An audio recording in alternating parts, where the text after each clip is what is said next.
Friends, welcome back to the Film Alchemist podcast, the show where we look at movies we love, break them apart, to find out what gives them their magic. I'm your host, Josh Griffey, joined again by my co-host on this double feature extravaganza, Carmelita Valdez McCoy. God damn it, I had two moments and I blew them both. God damn it. I've been called much worse. Well, normally I wait till after the show to talk bad about people. No, I'm just kidding. I'm sorry. All right, Carmelita is rejoining us. This is our second half of the double feature. If you guys haven't, we talked about Carrie. I hope you go find that show. Or maybe you're just here for the Baby Jane action. That's fine, too. So, I just got to jump the shark. This is Whatever Happened to Baby Jane. Really long title. I like movies that have strangely long titles for some reason. And I have to say, I remember finding this in film school. It was, I think I did like the thing where I saw Sunset Boulevard, and I'm like, I want every movie that's exactly like that. Yeah. And this one popped up. I am honestly shocked that this movie is kind of a forgotten gem for a lot of people. I don't know why it's disappeared. I feel it's almost creepier than Sunset Boulevard. That's the one I feel like everyone still holds up. This one is really unnerving to me. It's dark. It's really dark. And then, like you were saying, there's this fun wrinkle now that hopefully it's getting more shine because they did the FX show Feud, which I did not watch, but now I'm desperately waiting to watch. Like, I'm really excited now that I watched this movie. I told you, I actually had a brain slip up. And I thought you had chosen to watch Mommy Dearest, another movie that I had not seen, actually. I had never seen Mommy Dearest. I watched that movie, right, about Joan Crawford's exploits with her daughter, allegedly. And I was questioning why you picked it. I was like, this movie is unrelentingly brutal and fucking depressing. And she's just sitting there, like, pouring cleaning chemicals on her kid and beating her. I was like, what do you say about Mommy Dearest except for, goddamn, she's a bad mom? What the fuck is going on? Yeah. So when I reread our messages and I was like, oh, thank you, God, whatever happened to Baby Jane? Levity. It was like the little bit of levity I got in my Mommy Dearest watching. So I will toss it to you. Explain to me your love for Whatever Happened to Baby Jane and why you thought this would be a great movie to talk about today. Oh, yes. So I was trying to think. I always try to think about when was I introduced to a film, because a lot of times that kind of gets me thinking about what it was that drew me to it. And I think, if I remember correctly, I used to watch hours and hours of Turner Classic Movies back in the day before streaming, when you would just like put on the TV and you just get what you get. And Turner Classic Movies was one of those, you could put that on and there's going to be something interesting. And so I remember seeing it like in bits and pieces, and I was drawn to it because I was a fan of Betty Davis, and I was familiar with Mommy Dearest. I wasn't that familiar with Joan Crawford's actual films. I was more familiar with Mommy Dearest because I grew up with Mommy Dearest. So you're just like a movie where Betty Davis abuses Joan Crawford. I'm in. I must say, having watched Mommy Dearest and then immediately watching Baby Jane, I was kind of team Baby Jane, which I don't think is the intended result. It's not the intended result. Over the years, I've explored Joan Crawford's films, and so I have an appreciation for Joan Crawford, the actor, that I'm able to separate from Joan Crawford, the personal life train wreck. But this film, I think, is really interesting because it's really dark on paper. Like, I would challenge anyone who's never looked it up, like on Wikipedia, to read the synopsis. On paper, this movie is dark. Yeah. But because it's campy, there's this element of camp to it that makes it so watchable. And it's kind of unsettling, but it's also kind of funny in parts. Yeah, it's the Edwin effect, right? Yes. The thing that does not belong in the movie but Absolutely. is really enjoyable in the film. Yes. You know, it's so strange because I was thinking as I was watching, I was like, you know, this is probably what should have happened in Joan Crawford's actual life. Not should have, like she should have been tied up. But I was like, as you watch Mommy Dearest, you can imagine her kid becoming Betty Davis and just being like, fuck you, you old piece of shit. Until she married the Pepsi dude. Yeah, yeah. So I actually looked up, because this is really funny, because again, I'm not wildly familiar with both of their works, right? Like I do the thing like everyone else where you're like, all right, who's the actress? I got to like bone up on the filmography. Right. So I've done some of that, but I wasn't wildly familiar. I was looking up some trivia from this movie on IMDb. Ooh, there is some hilarious shit. Also, first off, I did not realize Betty Davis was the first actor or actress of all time to garner 10 Academy Award nominations. So that's cool. This one I love, though. Betty Davis had a Coca-Cola machine installed on set to deliberately provoke Joan Crawford, who was married to the chairman of Pepsi. They actually, when she's imitating Joan Crawford's voice, they actually use Joan Crawford's voice.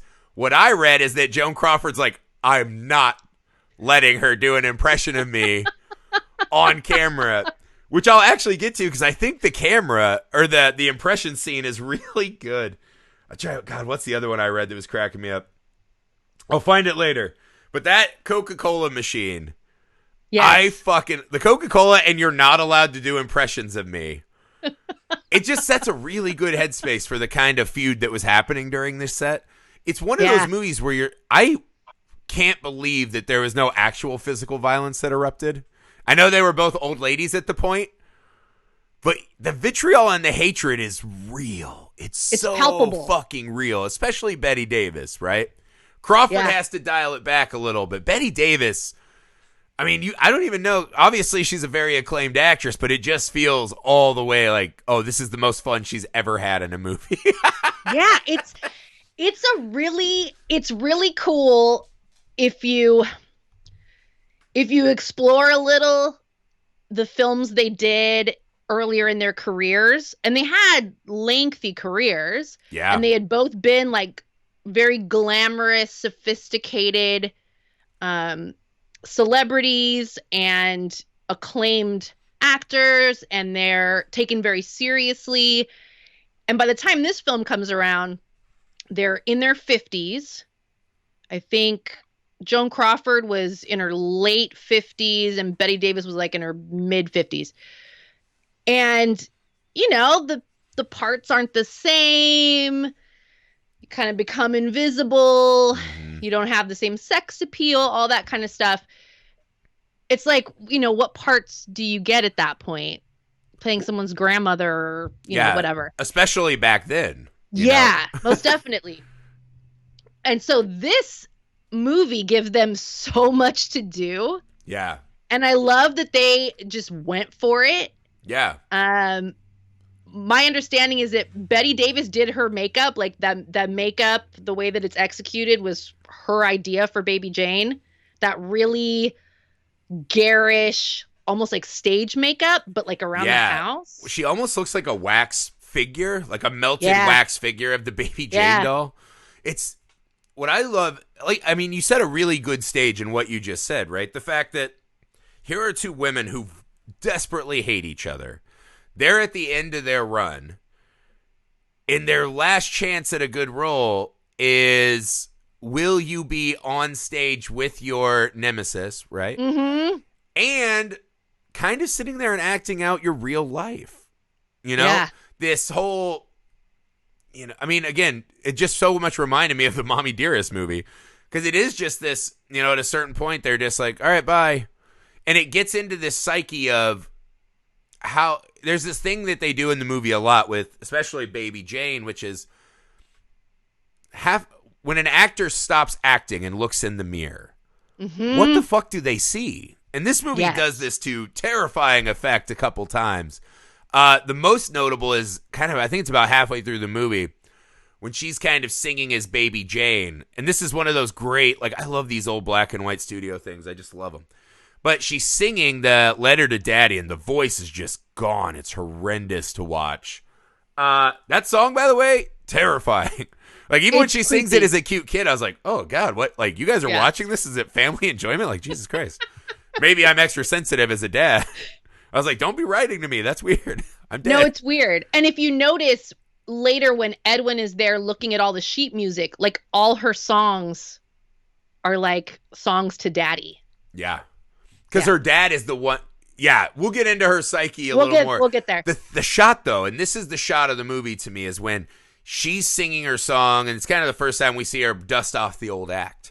She steps forward, and she's underneath the light now. Mm-hmm. And the harshness of the light in the dark room kind of shows this, just weathered visage, right? Yeah. And it's like, it's fine. You're in your mid-50s and 60s. You shouldn't have to give a fuck about keeping everything tight and right. Age. It all happens to all of us. And you just see her have this moment of, what is that in the mirror? And just melting the fuck down. Yes. And it's, again, Betty Davis gets the more fun and glamorous role to play. I actually wondered as I was watching this movie if they both fought over that role. Like, wouldn't you rather be Baby Jane than Blanche? I mean, there's more to do, definitely, and it's the role that is the most memorable. Yeah. There's more to work with. And I think just from the, little anecdotes that I've read, especially when it came Oscar time, there, Betty Davis did get a lot of accolades because the Baby Jane character is just so memorable and just so insane. Yeah. And the Blanche character is more subdued. Mm-hmm. It's quieter. And Joan Crawford's doing a lot with her face. Like, she does really, she embodies that quiet desperation. Yeah. But it's not as memorable. And I think I've read here and there that, she was concerned, Joan Crawford was concerned that she wasn't getting enough credit for the success of the film. Right. Because, the role just isn't as right out there. I mean, the Baby Jane character. The thing that she gets, right, is that she gets to play the role of, well, I was the bigger movie star in real life. This kind of like proxy fighting that happens in this movie. I think there's some really fun stuff that Blanche does in this movie that I do think she doesn't get a lot of credit for, right? Yeah. Other than the screaming kind of like, you put a rat on my tray, right? Once Jane's like, I'm just going to feed you rodents and your bird now. Your pet bird. Yeah, there's this terrifying descent. What I noticed in Joan Crawford's performance this time viewing it that struck me is there's probably 4 or 5 moments where she could just end this. All she has to do is yell. Just fucking yell. Like, why throw the paper? Just yell out the window and say, call the cops. When Edwin's there, scream. Right? When Baby Jane gets on the phone and does the impression of her with the doctor after kicking her in the face a bunch. Yeah. Scream. Like, why, as an actress, why did you lose your voice? And I think the way you phrased it, the quiet desperation, it's that, and then there's this extra layer of, it feels as if she's kind of complicit. She's allowing this to happen to her. Yes. On this weird level. And it adds a really chilling effect to Blanche because you feel constantly as something else is going on. And they show us multiple times that she's lying to Baby Jane constantly, which no one can blame you for because Baby Jane seems a little bit unstable. Unhinged. Right? Yeah, she's not an appropriate person to give insight to. But I do think the subtlety of that performance, it's kind of hard, right? It's like Jodie Foster in Silence of the Lambs, where you just get absorbed by, I mean, that's what we go to movies for. Just these big, wild things, man. Yeah. I think it's hard when you are across from that. And I was struck by, I wonder if Joan Crawford was like, fuck, I should have fought to be Baby Jane. Because it's weird, because it's wildly unflattering for Betty Davis. And it really highlights, her in an unflattering way. Whereas every time we see Blanche, she's kind of regal. She has like beautiful pictures of her younger self on the wall. So it's a give or take. I do wonder, though. I wonder if there was any thought to that, like, I should fight for that role. Yeah, I mean, and who would blame her? Because it is one that, like, I think a first viewing or a casual viewer, you might not pick up on a lot of the little things that the Blanche character is doing. Mm-hmm. That if you kind of watch it a few more times, if you're like really looking for it, there is a lot to her. Yeah. It is just more like low key. Well, she has to walk this tightrope of giving us some kind of intrigue and being, what is wrong with this lady? But Mm-hmm. also being wildly sympathetic, right? The kind of Yes. ruse of the movie is, look at how good of a sister she is, right? She's taped to her own hand thing, but still she cares a little bit. You're like, in my brain, I'm like, what the fuck? Like, just start handling this. Like, Jesus Christ. But it's really, it's a subtle build to her kind of reveal. The ending's a whole other thing. Yeah. What did you take of when you watch the opening scene? I find the opening of this movie to be really fascinating. It is. So walk me through your first thoughts on actual baby Jane and the doll and the letters and daddy Yes. and the ice cream. Walk me through. There's a lot there. Whatever you want to dive into. So, and I haven't done a lot of research, so I don't know if this was intentional. I don't know if you're familiar with the musical Gypsy. The musical Gypsy. No, that's an Alex thing. Okay. Alex's mom is a musical theater teacher, so he knows all the stuff. The beginning reminds me of the musical Gypsy. The musical Gypsy is about these two sisters, and one of them is a child vaudeville star who's, baby doll and preening and curtsying and cutesy, and the other sister is like the ugly duckling, the no talent in the wings.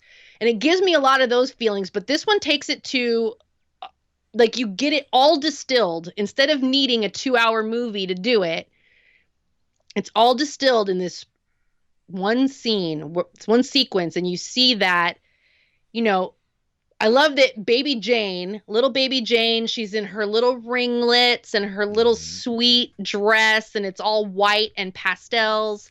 And they've got this doll, this representation of how perfect she is. Insanely creepy. Oh, yes, totally creepy. So wild. And she's the apple of her father's eye. Yeah. And you notice that the mother and young Blanche, are in the wings of the theater. And they're kind of in drab colors. Yeah. They're out of sight. Well, Blanche's just imagine hair, that. They don't have seats.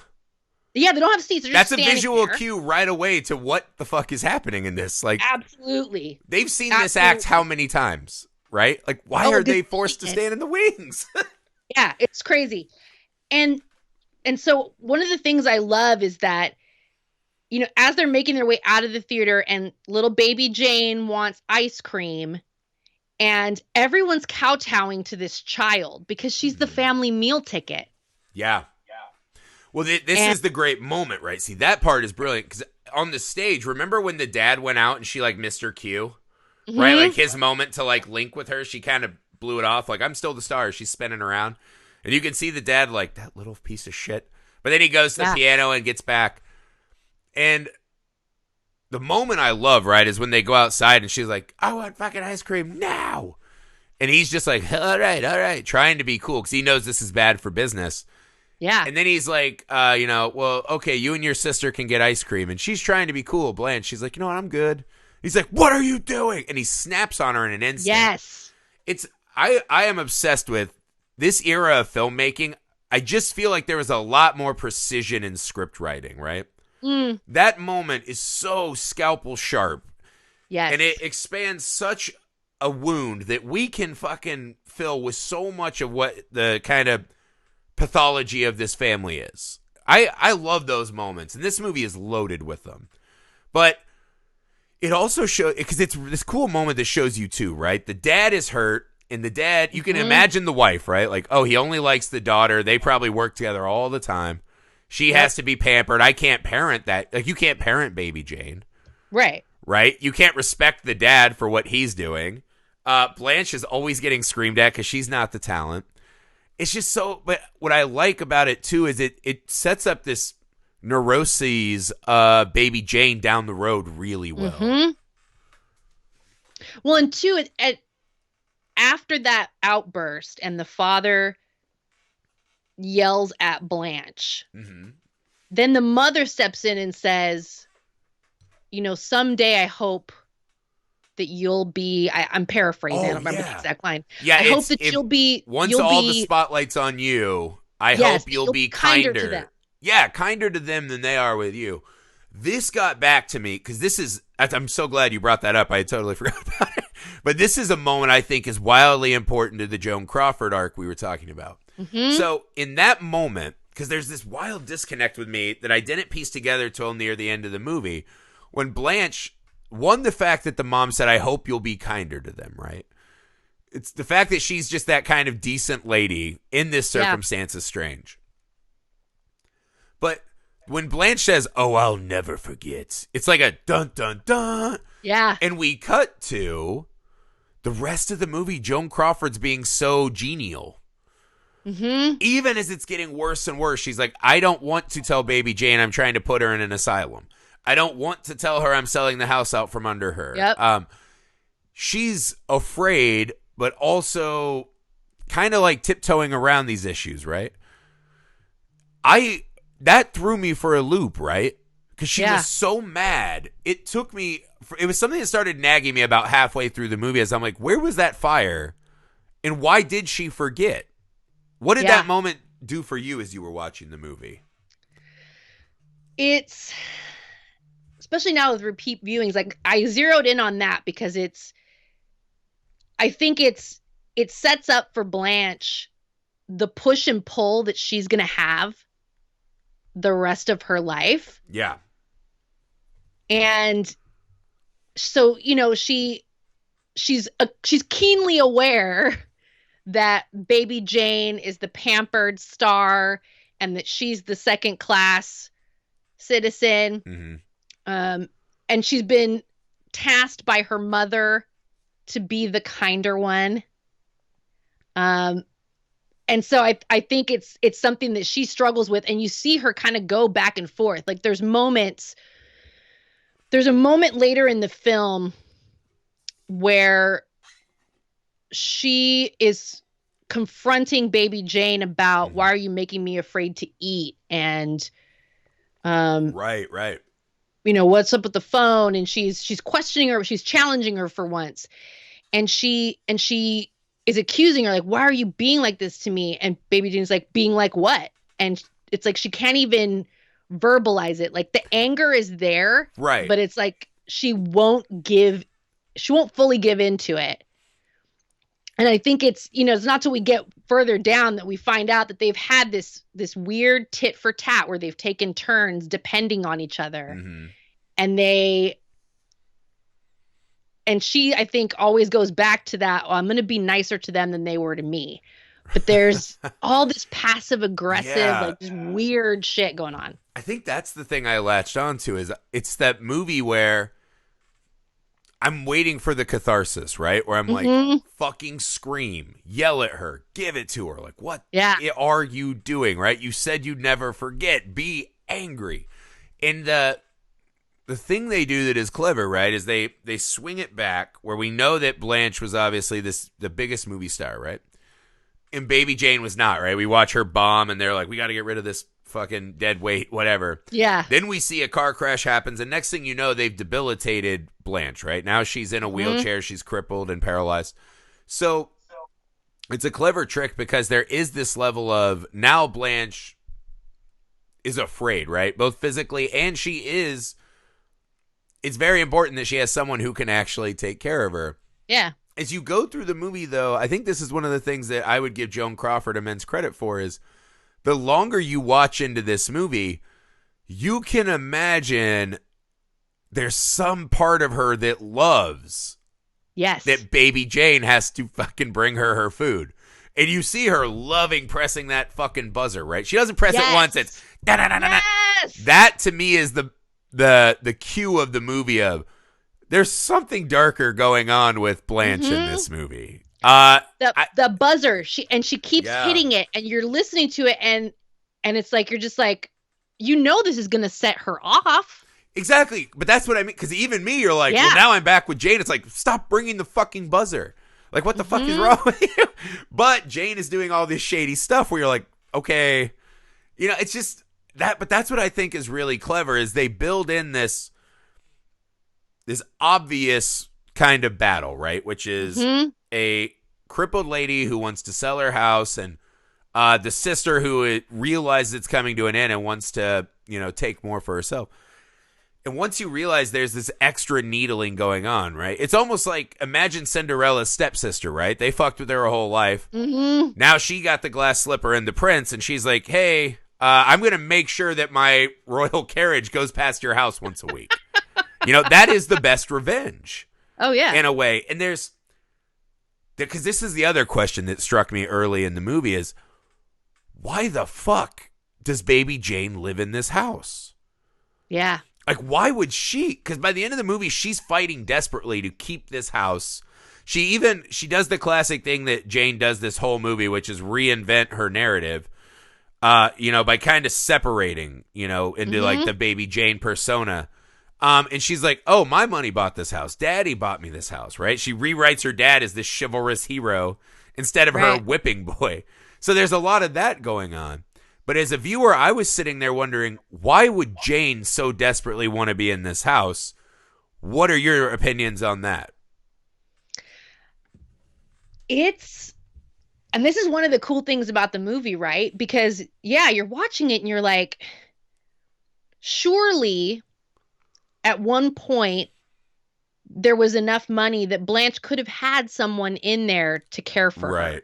Right. And wouldn't have needed baby Jane to be there to care for her. Or surely, that baby Jane, the alcoholic, would be like, I don't want to wake up and make you fucking breakfast and hear the buzzer. Right.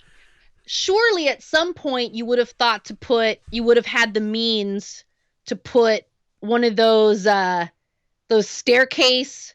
The chairs, like, chair. Yeah. Like, there's a lot of things that they could do to make this situation so that baby Jane isn't her direct caregiver. Yeah. But baby Jane she's there. And I think it's towards the end of the movie, once the walls start closing in and Jane realizes that the jig is up, she's going to get caught, they're going to know what she did. There's like a switch. And she comes to Blanche and she's like pleading with Blanche, tell me what to do. Yeah. What do I do? And it's like at that moment that we see that even though Jane resents having to take care of Blanche, she also needs Blanche. Yeah. And it's like they've created this situation where they depend on each other. Yeah. Yeah, no, that scene when she comes to Blanche, it's just because she's doing this like meltdown on the stairs, like, what am I going to do? Mm-hmm. She runs to her sister who's tied up near death, duct tape on the mouth. And it's just like, but it's so haunting the way she's, Elvira made me do it. Like, I would never do that. I'm good, Elvira. It's like telling that to a person that she has bound and gagged. Yeah. It's the falling apart, I think that's the scariest part, right? Is they're both scary characters kind of in different ways, which is... Mm-hmm. Baby Jane feels, like her development was so arrested and she could never escape this false premise that she was more. And when constantly confronted with the fact that she was not more and the spotlight has no need for her, she becomes an alcoholic, and by clinging close enough to her sister, she still can get a shot. There's the line I love, which is, her dad, as she's singing horribly, is like, Daddy said I could never lose my talent, right? You can lose everything else, but you'll never lose your talent. Yeah. And I think that kind of naive, hope springs eternal mentality is very important to baby Jane. And is what's kept her in this fucking arrested state. Like, even when she meets Edwin, she's like, I want to redo my act the same as it was. And so her ability to do these things are what made her successful, but what are now literally collapsing her entire psyche. Yeah. And it's really scary. Yeah. But Joan Crawford in a way is scary as well. We learn later that there's more going on, but this, I don't know, it's kind of, it gets back a little bit to Carrie, right? This, are you helping baby Jane? Yeah. Are you helping her by doing this kind of, show of her being your butler and making her have fights with Elvira and all, like, it that's what I think is so fun about this movie is that these are two women who are actors first, right? And they've always been together, but they obviously don't love each other that much. And it feels like even their sisterhood is roles that they're playing now. Yes. So there's so much dishonesty and deception built in. It's hard for us as the audience to ever feel comfortable, even with feeling empathetic for Blanche, because it always feels like a ruse. Everything in this movie. Absolutely. Yeah, you there's always this, well, and that's one of the things I love about the Elvira character. Yes. Elvira is all of us. Like when Elvira comes in that the first day that she shows up to clean the house, and Blanche asks her how she's doing, and Elvira's clearly not feeling it. And she's talking to Blanche about Jane, and like, no, like something is not right. She is not right. It's worse. Yeah. And you can kind of see that she's kind of disturbed, and she's kind of disturbed by how Blanche is unwilling or unable to face facts and take action. Right. Like, you can see it all in her face that she is just like, I do not understand. Well, because Elvira is a no-nonsense character, right? Yes. And every other character is just all nonsense, right? Even Edwin is just all a ruse, right? He's this pompous, like, look at me, I'm the... Everyone in this movie is just rewriting a version of themselves that they think will get them their next score. Yeah. And what you find is, as Elvira is just telling her the very logical, very obvious anything. Even as simple as Joan Crawford just saying, like, hey, I'm scared, don't leave, right? Like, stay with me for this week, right? Just move into the house for a small bit while we do this transition, right? It's a month away. It's so obvious that we know it's obvious that then this duplicitous house, right? We're just like, what the fuck is happening? Yeah. But I think that there's this part of Blanche, too, that the subtle part of her descent is not only that she is also kind of a role, but I do think she has to take a little ownership over creating this monster. Yes. Right? Giving her sister false hope for movies and laughing as her films are only released foreign or not released and bring me my fucking food. And later we find out even more. But so I think that's the part I like, is that this isn't just a damsel in distress in a ivory tower. This is getting to the very nature of how we value ourselves, and do we really love people around, or are they all just kind of props in our play? There's just so much going on constantly in this. There's a lot of gray area. Yeah. So much gray in this movie. I mean, it's a great, because even the cutaways that I thought were strange, I'm like, why are they doing the neighbors so much? Right? But it's also because I think there's a moment when she comes in and she's like, Mom, you look like you had a fight. And she's like, I don't know that I didn't. And she's furious. But then her daughter's like, come on, chill out. And she's like, you're right. Okay. And I think it's a moment for us to just be in a normal house and be like, this is how human beings interact, right? In a family. And then we cut to this, house of terror next door. And we just realize it's hard for people watching movies to understand this life. You live in California. I lived in Los Angeles for over a decade, right? I knew a lot of people that wanted to be actors and this and that. And one of the things that becomes exhausting about LA is everyone's on the verge of making it. Everyone's on the hustle and the take. I miss it. Now that I'm in Indiana, I miss this. Everyone's like striving for a greater purpose. But it's also really obnoxious. And I had friends that were really successful. And you hear people be like, oh, you know this guy? And their wheels are spinning. Like, how can I use you to get to this guy I don't know to get what I want? And that kind of unsure footing is just exhausting. But again, I worry about, because they use the motif of the doll too, right? That when the doll's face is broken, it's just a hollow, empty space inside. And it's all just facade.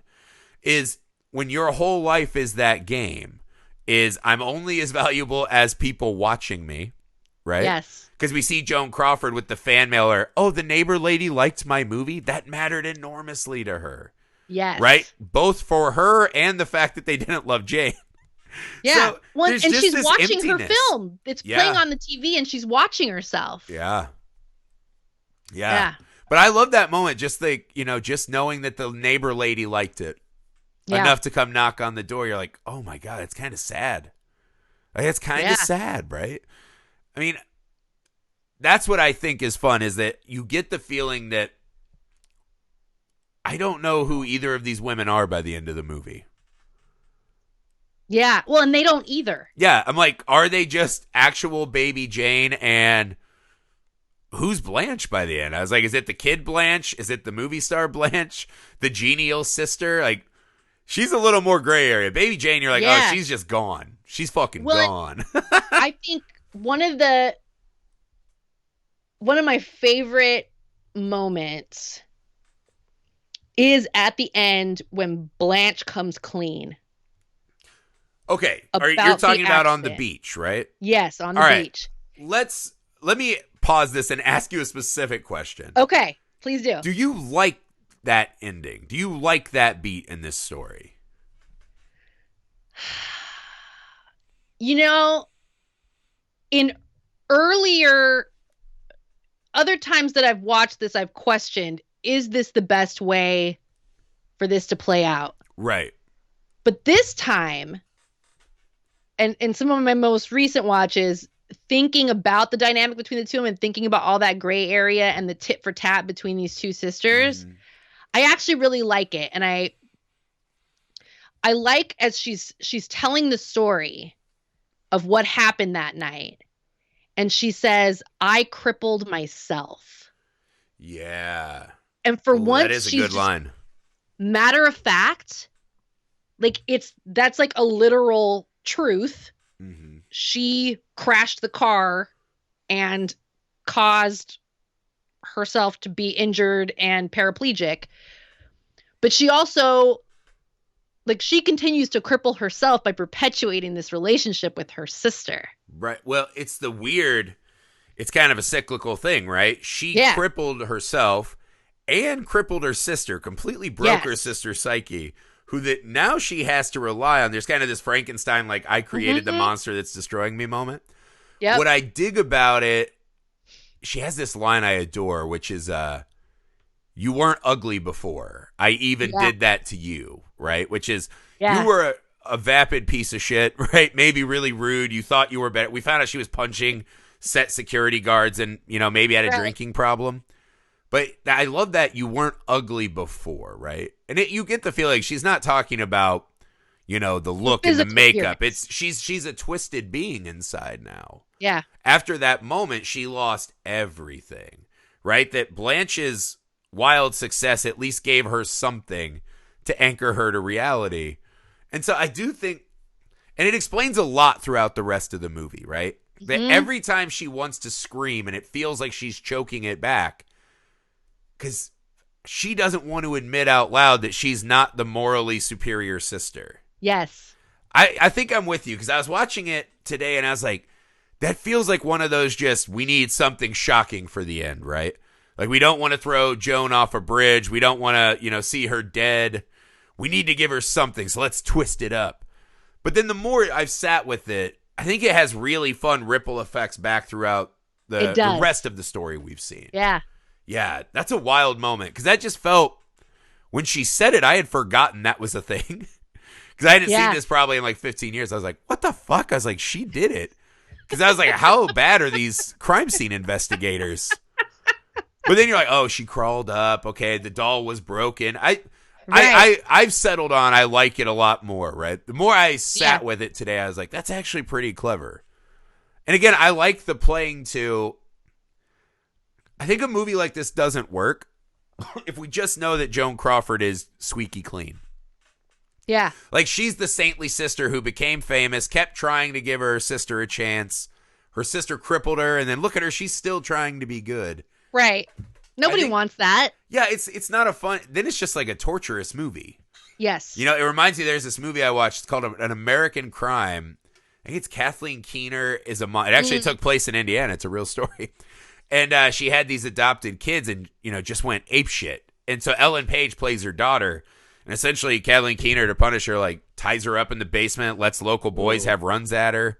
Oh, no. And it's one of these where I'm watching it and I'm like, these are good actors, but what the fuck? Right? Like, Right. you know, there's no kind of like, well, these are equally morally ambiguous characters. It's just hard to watch at times, right? And I think this movie has that. And again, I think it's a waste of an actress like Joan Crawford to not give her something to do. You don't need Joan Crawford to just go, oh, yeah. Like you gotta have something there. I don't know, and it's also a nice tie back. I think you've completely sold me on it now because I like the tie back to the angry. I'll never forget. Yeah. Right, but then all she tried to do was forget.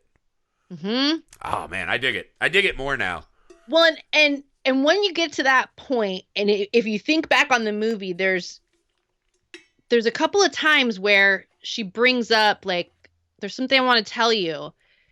And the first couple times that's right. You might be thinking it's just about the asylum, but it's not just about the asylum. Holy shit, yeah. And you get like, and a couple of times like the accident gets mentioned and Baby Jane shuts it down and Blanche doesn't press because Blanche isn't ready to own it yet. Right. But she gets close a couple of times. Wow. And so finally, at the end, she finally lets it out. Razor sharp script. Razor sharp. Oh, That's so good. I never thought of that. That's really cool. I'm going to have to rewatch it again and see those scenes. And I think the other cool thing about it, too, which because it's out of Baby Jane's mouth, is kind of creepy. But like if you think about it a little more, it's actually like kind of heartbreaking when Baby Jane says, "You mean we could have been friends?" Oh, okay. That part along. fucking murdered me. Because one, it's... Yes. You probably couldn't have, right? But she is just in this tumultuous sea of crimes, right? Like, these are full-on murder crimes, right? Like, she's in big trouble. Yeah. And there's just this...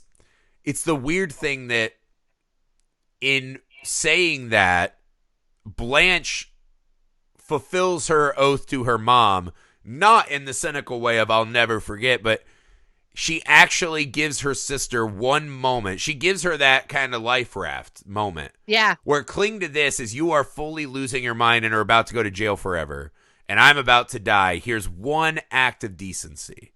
Right? Because in that moment, she could have kept the cruelty of enjoying watching her sister have to face these things. Oh, for sure. Right? And suffer the consequence.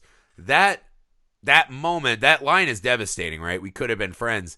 And then she goes and gets strawberry ice cream for her and Blanche.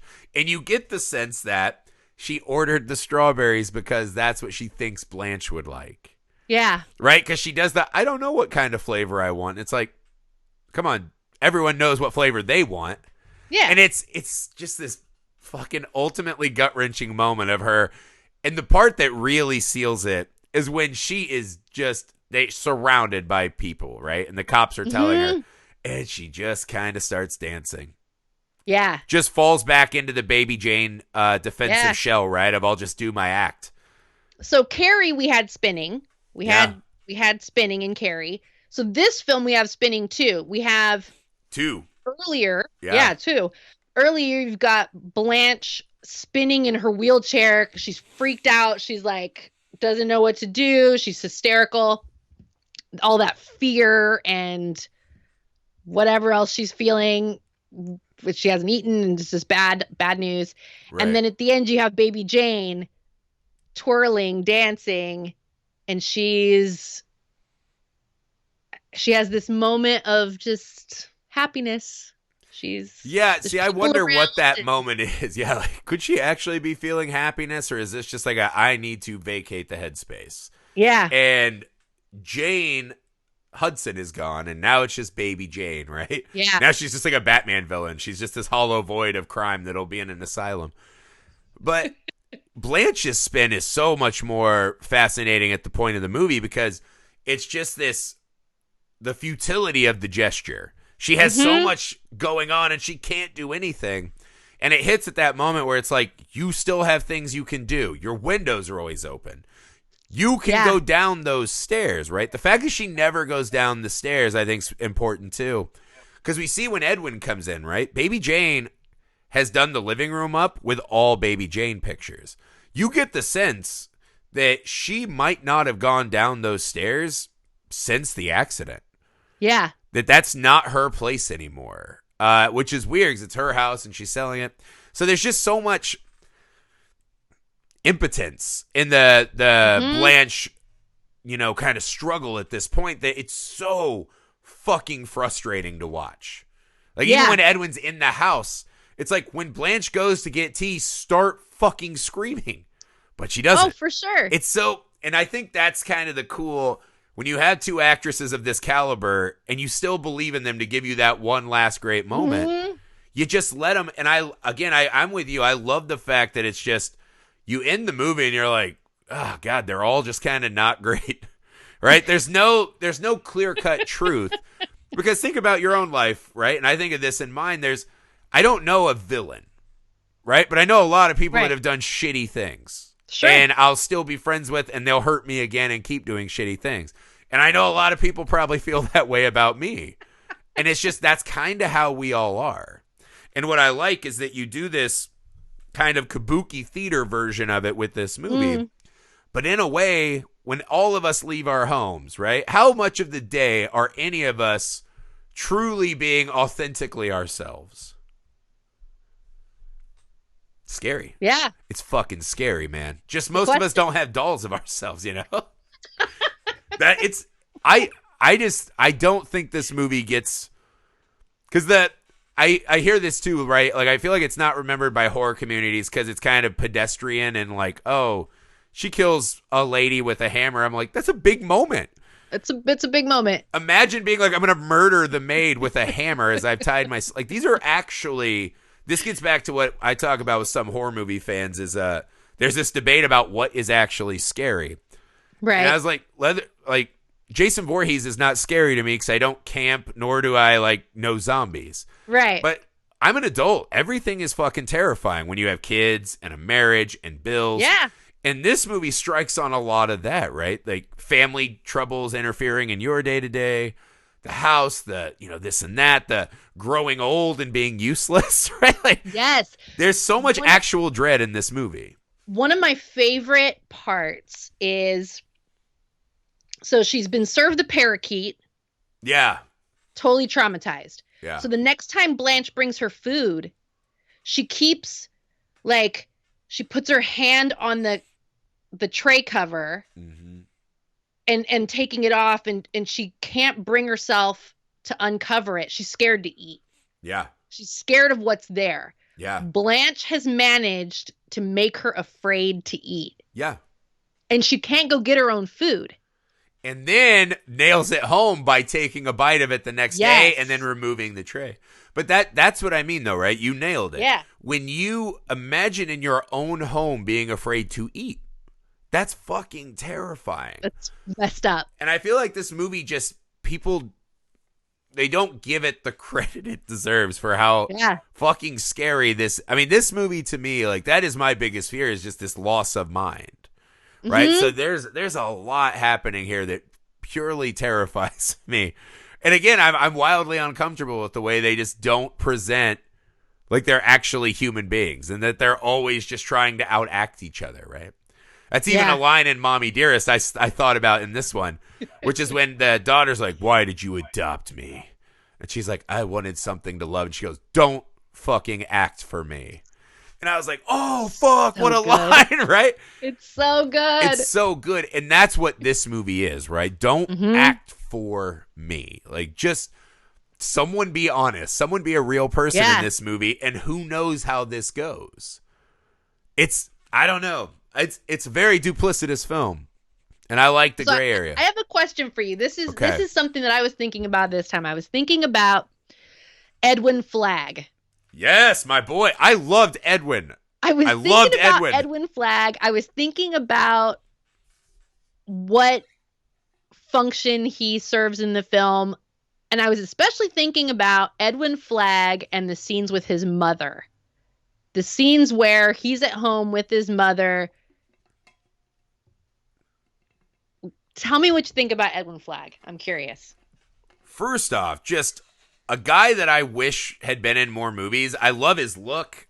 I love his performance. His facial expressions are just captivating to me this whole movie. When he's playing the piano and looking at Jane sing, I fucking adore it. Like, just that kind of just dripping with condescension that she can't pick up. His mother, though, is fascinating because we kind of get the twofold where the first time we see him, he's this giant man baby in pajamas where his mom is, arthritic to the point she can't work. And he's like, how are we going to get money? And it's like, get your giant able-bodied ass up and go make money, right? You're a grown-ass man. Yeah, his mom even has to call about the gig. And then the moment he thinks he's got a little something for himself, the next time we see him and his mom, he's fucking screaming at his mom about who this lady is. And it was really devastating for me. I'm like, don't talk to your mom that way. Yeah. And then she even says, like, she was, baby Jane was found with a dude in a hotel room she didn't know. And Edwin fucking goes in and he's like, isn't that how I was conceived? Yes. And it's like, what the fuck, Edwin? Why are you doing this? And then he's stumbling around her house drunk.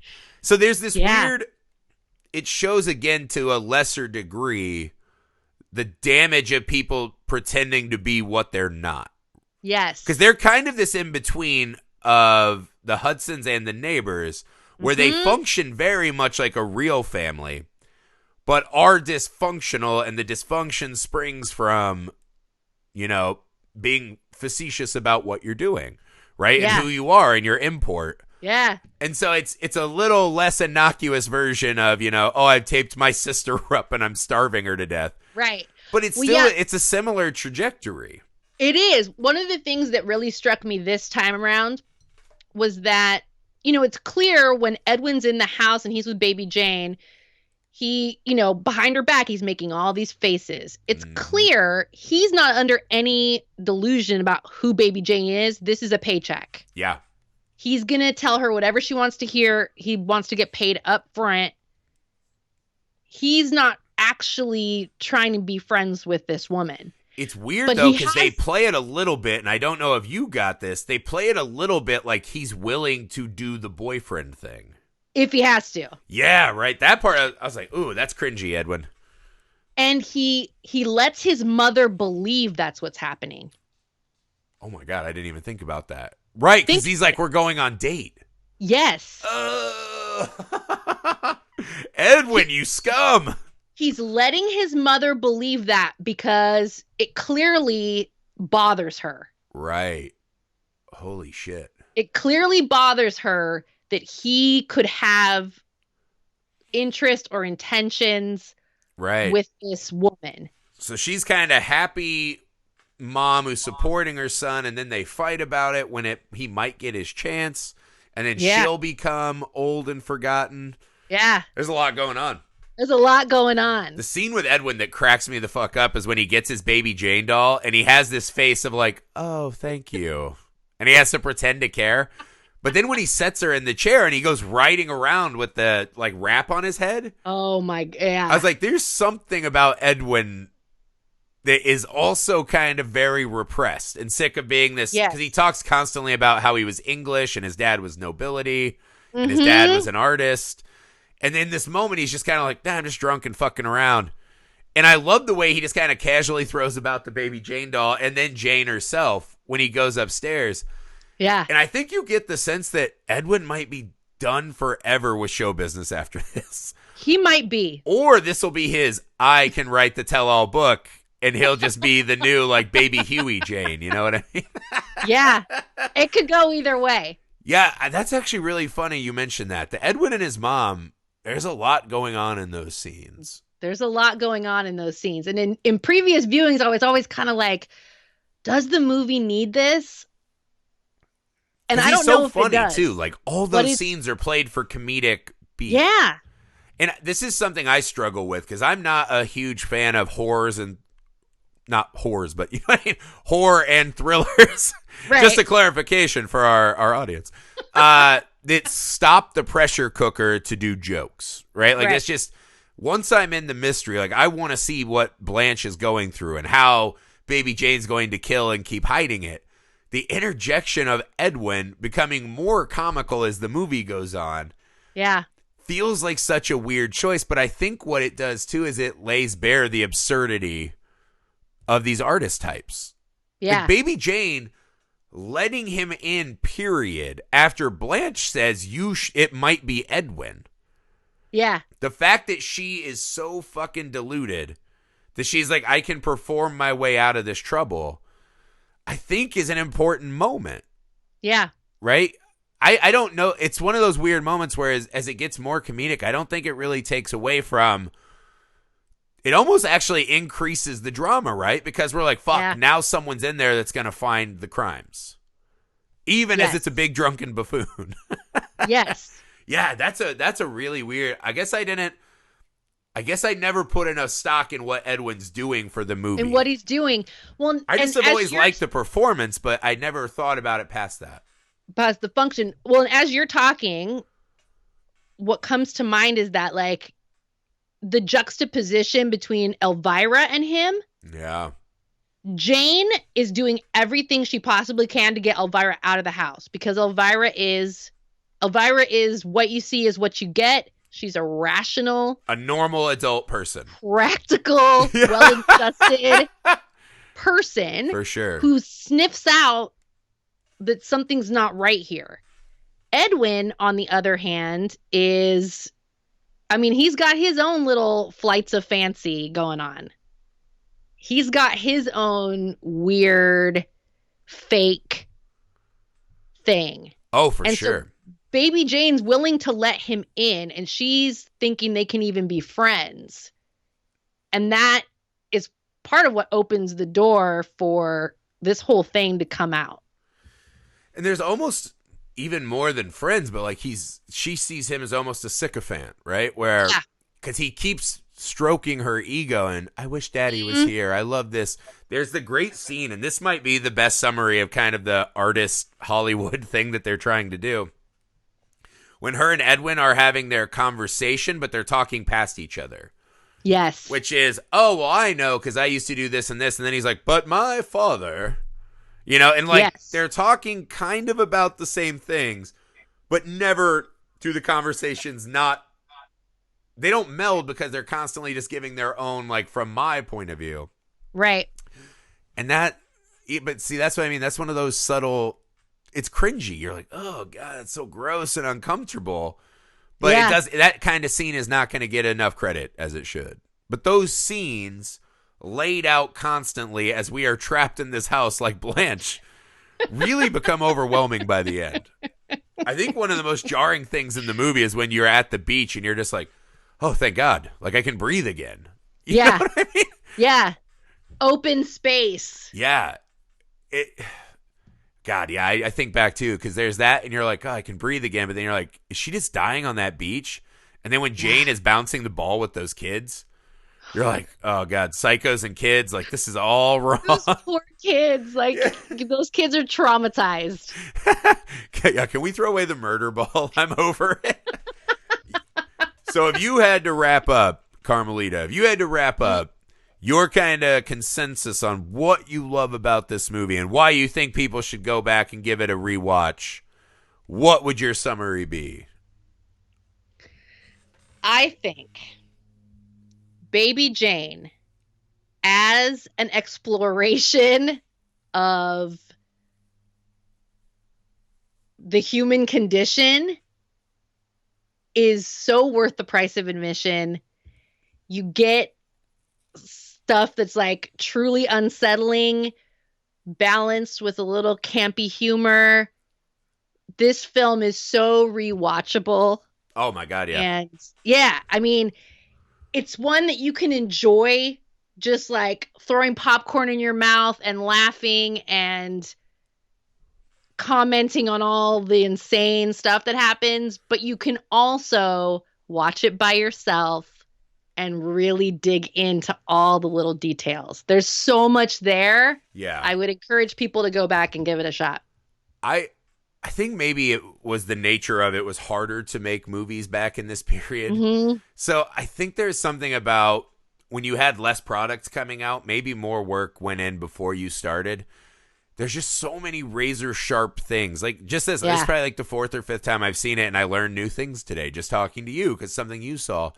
And I think the sharpness of it, the visual style of it is captivating to me. It's the way they kind of draw you in initially and then just make that house collapse upon you. You feel like you're trapped, buried alive in a coffin by the end. That kind of visual storytelling technique I find fascinating. The other thing about this movie that I think you just cannot understate is these two women at this spot taking roles that are probably wildly uncomfortably close to their real lives, and the fact that they hate each other. Yeah. Coming together for this one project, right? Putting all of that aside and coming together and just crushing this movie. Just these two actresses giving you phenomenal, layered, deep performances. Yeah. Considering all the other stuff, that alone is just wild. It's remarkable. Yeah, I love when actors get kind of close to home territory because I think it's even more personal. I think there's those little extra beats that you just wouldn't have gotten from, other people at that point. So I think you picked an amazing doubleheader. If you had to pick, better to spend time in the Hudson house or watch Carrie White knowing what's coming? Oh, man. As far as rewatchability, which one hurts more when you rewatch it? Oh, I mean, rewatchability. Oh, gosh. I think they're both high on my list after this. Yeah, I mean, they are. But I think it just depends on what mood you're in. It's weird because I actually think I'm going to go Baby Jane because Carrie is so brutal. Yeah. I think the movie is better on a rewatch than even a first watch because that, hour to an hour 20 is so fucking devastating and uncomfortable. Yeah. And this one's kind of a fun, it's almost a whodunit with only two people. Yeah. And you kind of know who done it the whole time, right? So it's more of a you done it than who dones it at the end. I don't know. I think you picked a phenomenal double feature. I'm glad it was enjoyable for you. And you made me watch Mommy Dearest on accident. And you watched Mommy Dearest. Yeah, my kids will benefit from me. My kids will benefit from me watching that movie because I've been on extra good behavior today. Like, I do love you, boys. Yeah, I will never hit my kids with wire hangers now. Off the table, yeah. Well, thank you so much, Carmelita, for joining us. I hope you'll come back soon. It was a delight. All right, guys, as always, thank you for listening. If you can leave us a rating and review wherever you find the pod, please do. You can find us on YouTube as well at Nerd Alchemist. That's plural with an S at the end. If you could take the time, share this pod with one of your movie-loving friends. That's a really good way for us to spread the show. We appreciate all the work you've been doing. We see it. We appreciate it. Alex will be back with me next Thursday for Home for the Holidays, a truly terrifying dinner experience with your Chicagoan families. So once again, I just want to thank Carmelita. Thank you. So I don't know what I was waiting for there. I gave you like a respond to me now. No. I hope you had fun. I had a great time. We'll make her come back soon with another awesome double feature. For the Film Alchemist. Oh, this was awesome. Thanks. Hell yeah. For the Film Alchemist, I'm Josh Griffey. Bye. And she's Baby Jane Hudson. No, I'm just kidding. I've written a letter to Daddy. That's it. Show's over. It's too scary now.